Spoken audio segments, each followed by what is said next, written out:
കൂടുതൽ വാർത്തകളും വീഡിയോകളും കാണാൻ ഈ ചാനൽ സബ്സ്ക്രൈബ് ചെയ്യുക. കൂടെ ബെൽ ബട്ടൺ അമർത്തുക. Please subscribe our channel. നമസ്കാരം.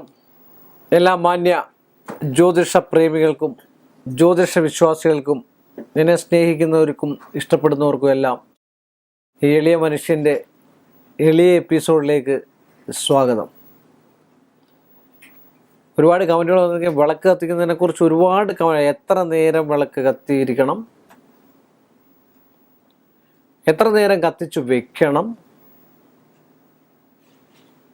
സന്ധ്യയ്ക്ക് എത്ര നേരം ഇരിക്കണം, പകൽ എത്ര നേരം ഇരിക്കണം. ഞാനത് നേരത്തെ വീഡിയോയിൽ ഞാനത് ചെയ്ത് പറഞ്ഞതാണ്. കാരണം വിളക്ക് തെളിക്കുക എന്ന് വെച്ചാൽ ദീപഭാജനാണ്. അത് രാവിലെയും വൈകിട്ടും നമുക്ക് വിളക്ക് തെളിക്കാവുന്നതാണ് അല്ലേ? അപ്പം രാവിലെയും വൈകിട്ടും നമ്മൾ വിളക്ക് തെളിക്കുമ്പോൾ രാവിലെ ഉദയസമയത്തും സന്ധ്യയ്ക്ക് അസ്തമനം കഴിഞ്ഞതിന് ശേഷം വേണം നമ്മൾ വിളക്ക് തെളിക്കാനായിട്ടല്ലേ? അങ്ങനെ വേണം നമ്മൾ വിളക്ക് തെളിക്കാനായിട്ട്.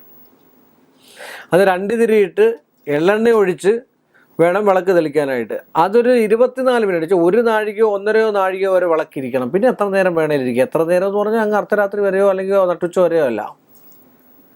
എത്ര നേരം നാമം ജപിക്കുക, ഒരു 45 മിനിറ്റോ 50 മിനിറ്റോ ഇരുന്ന് എണ്ണീറ്റതിന് ശേഷം വിളക്ക് കെടുത്തിയതിന് ശേഷം നമുക്ക് വീണ്ടും നമ്മുടേതായിട്ടുള്ള കാര്യങ്ങൾക്ക് പോകാം. ഒരു സഹസ്രനാമമൊക്കെ വിളിക്കണമെങ്കിൽ 45 മിനിറ്റ് 47 മിനിറ്റ് വേണം. ഒരു 11 മണിയൊക്കെ ആകുമ്പോഴത്തേക്ക് വേണമെങ്കിൽ കെടുത്താം, 10:30 ആകുമ്പോഴത്തേക്ക് വേണമെങ്കിൽ കെടുത്താം, 10 മണി ആകുമ്പോഴത്തേക്ക് എടുത്താം, വൈകുന്നേരത്തെ സമയത്ത് അതുപോലെ. പിന്നെ ചിലർ അർദ്ധരാത്രിക്ക് മുമ്പ് കിടക്കുക, 12 മണിക്ക് മുമ്പ് എന്തായാലും കെടുത്തിയിരിക്കണം. കാര്യം എന്തിനാണ് അത്രയും നേരം കത്തിച്ചു വെക്കുന്നത്? ഒരു 24 മിനിറ്റ് അല്ലെങ്കിൽ ഒരു അരമണിക്കൂർ അല്ലെങ്കിൽ 1 മണിക്കൂർ അത്രയൊക്കെ മതി കേട്ടോ. അപ്പോൾ അത്രയൊക്കെ കത്തിക്കാവൂ. അല്ലാതെ ഇതിന് കൃത്യമായിട്ടും ക്ലിപ്തമായിട്ടുള്ള സമയങ്ങളുണ്ട്. അത് കെടുത്താനുള്ള ക്ലിപ്തമായിട്ടുള്ള സമയം എന്ന് പറഞ്ഞാൽ അർദ്ധരാത്രി വരെയും നട്ടുച്ച വരെയും പോകാൻ പാടില്ല. എന്നാൽ അതിൻ്റെ പകുതി സമയം വരെ പോലും പോകാൻ പാടില്ല. ഒരു 1-1.5 മണിക്കൂറോ, കാര്യം 1.5 നാഴികയിൽ കൂടുതൽ വിളക്കിരിക്കണമെന്നോ, 1 നാഴികയെങ്കിലും മിനിമം ഇരിക്കണമെന്നാണ് പറയപ്പെടുക. അതുകൊണ്ട് ഇങ്ങനെ വേണം വിളക്ക് തെളിക്കാനായിട്ട്. ശുദ്ധവൃത്തിയോടുകൂടി വിളക്ക് തെളിക്കുക. രാവിലെയും വൈകിട്ടും വിളക്ക് തെളിക്കുക. അതാത് സമയത്ത് തന്നെ അത് കെടുത്തി വയ്ക്കുക. കരിന്തിരി എരിയാതെ, തിരി കെട്ടുപോകാതെ പ്രത്യേകം നമ്മൾ ശ്രദ്ധിക്കണം. അത് നമ്മുടെ ഏറ്റവും വലിയൊരു കടമയാണ്. തിരി കെട്ടുപോയ അത്യന്തം ഗ്രഹപ്പഴയാണ് അല്ലേ? നമ്മൾ അന്നേരം പറയില്ലേ, ഒരു കല്യാണം കഴിഞ്ഞ ഒരു പെൺകുട്ടി വിളക്കുമായിട്ട് ഇങ്ങോട്ട് കയറുകയാണ്, തിരി അങ്ങ് അണഞ്ഞു പോയി, എന്ത് ചെയ്യും? ഹിന്ദു ആണെങ്കിലും ക്രിസ്ത്യാനായാലും മുസ്ലിം ആണെങ്കിലും അവിടെ നിന്ന് പറയും, എൻ്റെ അമ്മോ ദാ വന്നിരിക്കുന്നു, കഴിഞ്ഞു, കുടുംബത്തിൻ്റെ കാറ്റ് പോയി. ഇതാണ് പറയുന്നത്. ഇത് പറയും സംശയമില്ലാത്ത കാര്യമാണ്.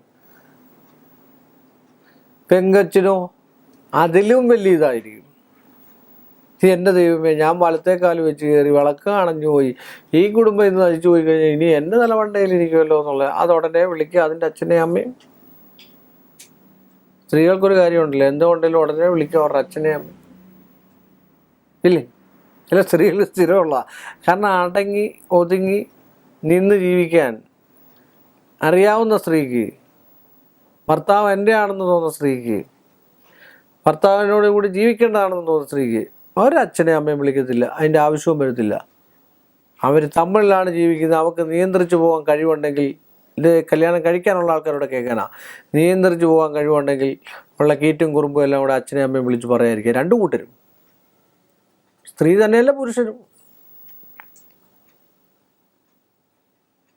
മറ്റുള്ളവരുടെ അടുക്കലും ബന്ധുക്കളെടുക്കലും നമ്മുടെ രക്തബന്ധുക്കളെടുക്കലും നമ്മുടേതായിട്ടുള്ള വിഷയങ്ങൾ കൊണ്ട് മുമ്പിൽ വെച്ചു കൊടുക്കാതിരിക്കുക. അത് പഴയ പഴഞ്ചൊല്ലു പോലെ മലന്ന് കടന്ന് തുപ്പുക എന്ന് പറയുന്നതല്ല. സ്വന്തം പല്ലട കുത്തി നാറ്റിക്കാതിരിക്കാൻ ശ്രമിക്കുക. അപ്പം ഞാൻ വിളക്കിൻ്റെ കാര്യമാണ് പറഞ്ഞു വന്നത്. അതിൻ്റെ ഇടയ്ക്ക് ഓരോന്ന് കയറി വരുമ്പോഴാണ് ഓരോ കാര്യങ്ങളങ്ങ് പറഞ്ഞു പോകുന്നത്. അപ്പോൾ അങ്ങനെയൊക്കെ ചെയ്യുക. അങ്ങനെയൊക്കെ ചെയ്ത് കണ്ടു കഴിഞ്ഞാൽ സന്ധ്യയ്ക്കും രാവിലെയൊക്കെ വിളക്ക് കത്തിക്കുന്നത് ഏറ്റവും ഉത്തമമായിരിക്കും. നാമം ജപിക്കുക. അതിൻ്റെ കൂട്ടത്തിൽ നാമം ജപമോ സഹസ്രനാമങ്ങളോ മറ്റു കാര്യങ്ങളൊക്കെ ചെയ്യാം എന്ന് പറഞ്ഞുകൊണ്ട് ഈ എപ്പിസോഡ് ഞാനിവിടെ വൈൻഡപ്പ് ചെയ്യുന്നു. വീണ്ടും നമ്മൾ തമ്മിൽ കാണുന്നതുവരെ എല്ലാ മാന്യ പ്രേക്ഷകർക്കും എൻ്റെ വിനീതമായ നന്ദിയും കടപ്പാടും. കൂടുതൽ വാർത്തകളും വീഡിയോകളും കാണാൻ ഈ ചാനൽ സബ്സ്ക്രൈബ് ചെയ്യുക. കൂടെ ബെൽ ബട്ടൺ അമർത്തുക. Please subscribe our channel.